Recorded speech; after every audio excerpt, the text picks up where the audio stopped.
साथियों, अब वो पल आ गया है जिसे हम बेसब्री से इंतजार कर रहे थे। हमारा मैं विश्वास, विकास और कल्याण की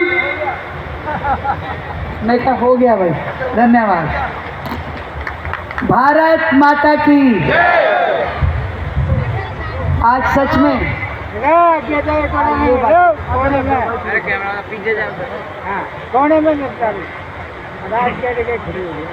तालियां बजाते रहे जरूर।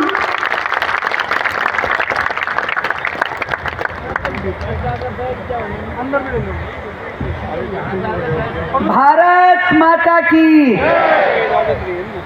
आज तो भाई भगवान की कृपा भी बहुत हो रही है।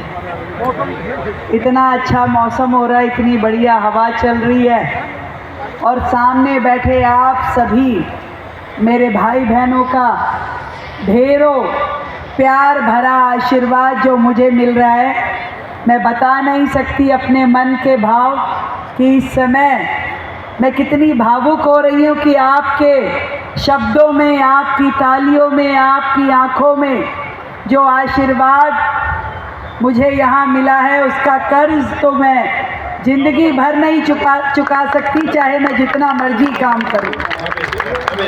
बहुत बहुत धन्यवाद मेरे दोनों भाइयों का जिन्होंने अपने गीतों के माध्यम से मुझे आशीर्वाद दिया। आज मंच पे उपस्थित हमारे इस लोकसभा के बहुत ही लोकप्रिय सांसद हमारे भाई योगेंद्र चंदोलिया जी, पूर्व में दिल्ली सरकार में मंत्री रहे, वर्तमान में ग्रामीण विकास बोर्ड के चेयरमैन बड़े भाई राजकुमार चौहान जी, और हम सबका लाडला बहुत ही मेहनती हंसमुख इस क्षेत्र के विधायक के रूप में काम कर रहा भाई गजेंद्र दराल जी। ठीक कर रहा छोरा काम, तो एक बार जोरदार ताली बजा दो भाई इसके लिए। और मंच पे उपस्थित भाई रामचंद्र चावरिया जी, रमेश चौकंदा जी, मेवाराम राठौड़ जी, चौटाला जी, राकेश जी, आप सभी को वंदन करती हूँ, अभिनंदन करती हूँ। आज का ये दिन दोहरी खुशी का है। एक और तो मोदी जी की सरकार को 12 साल हो गए और मैं विश्वास के साथ कह सकती हूँ कि जितने काम कांग्रेस सरकार ने अपने 66 साल में नहीं किए होंगे, उससे ज़्यादा काम मोदी जी ने अपने 12 साल में कर दिए। आज़ादी से आज तक 78 साल हुए हैं भाइयों। पूरा मौका मिला कांग्रेस की केंद्र की सरकार को, और 12 साल में जो मोदी जी ने कर दिया वो पूरे विश्व में किसी ने सोचा ना था कि भारत का मान सम्मान और स्वाभिमान जिस तरीके से मोदी जी के राज में पूरे विश्व में भारतीयों का मान बढ़ा है, उसके लिए हम मोदी जी को कोटि कोटि धन्यवाद करते हैं। हर एक व्यक्ति किसी भी वर्ग का हो, किसी भी समुदाय का हो, गरीब अमीर, महिला पुरुष, युवा बुजुर्ग, किसान, हर एक के लिए मोदी जी ने काम किया है। और इतना काम किया है कि 24/7 अपने 25 साल के कार्यकाल में एक दिन की भी छुट्टी नहीं ली है, चाहे वो 15 साल मुख्यमंत्री रहे हों गुजरात के या 12 साल दिल्ली में बैठ कर के केंद्र सरकार चला रहे हों। और हमेशा मोदी जी ने एक बात हम सबको भी कही है, सांसद हो, मुख्यमंत्री हो, विधायक हो, पार्षद हो, कि ये जो सरकार है, ये जो सत्ता है, ये कोई सुख भोगने का माध्यम नहीं है, ये सेवा करने का साधन होना चाहिए। लोगों की, जनता की सेवा करो, जितनी सेवा करोगे उतना आशीर्वाद मिलेगा।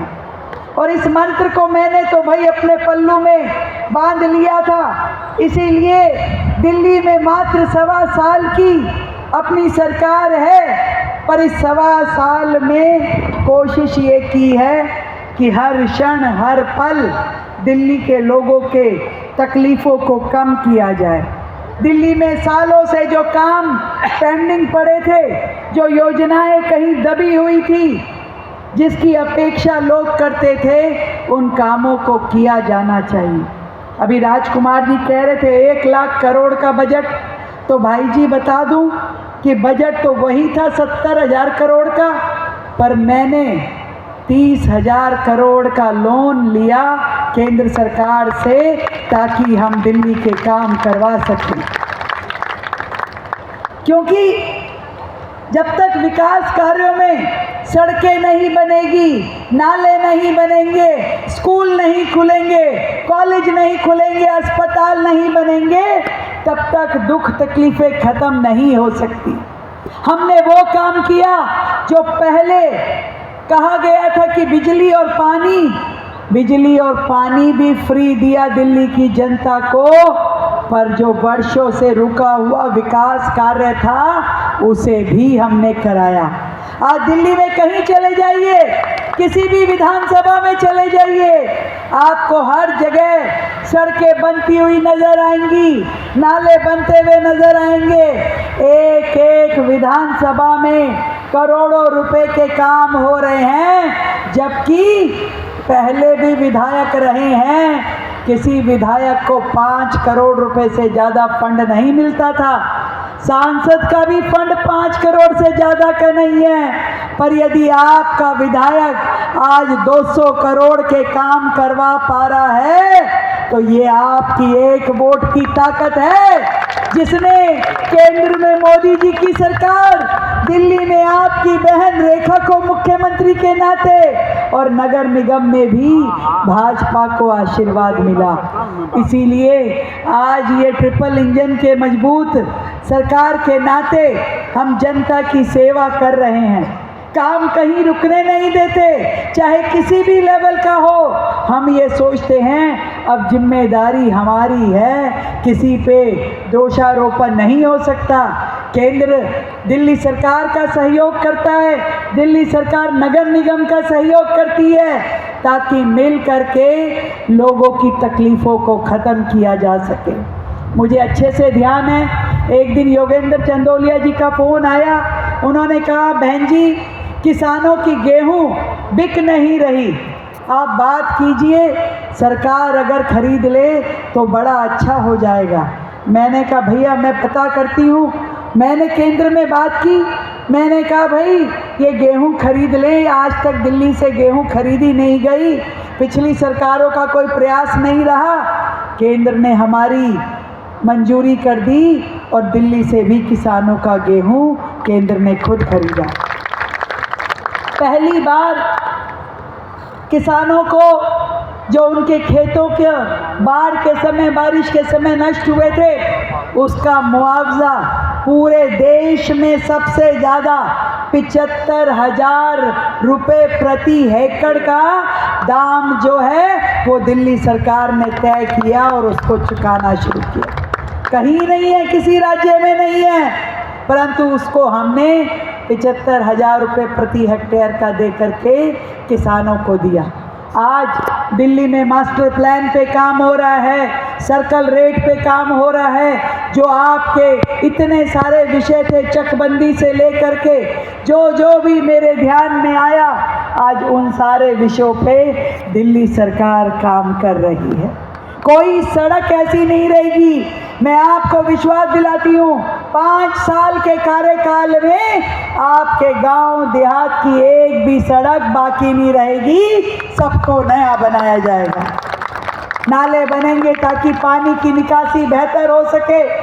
किराड़ी जैसे क्षेत्र जहाँ पे पानी खड़ा रहता था, विधायक भी आम आदमी पार्टी के रहे और सरकार भी आम आदमी पार्टी की थी, पर वहाँ नाला तक भी नहीं बनाया गया, लोग डूबे रहे गंदे पानी में।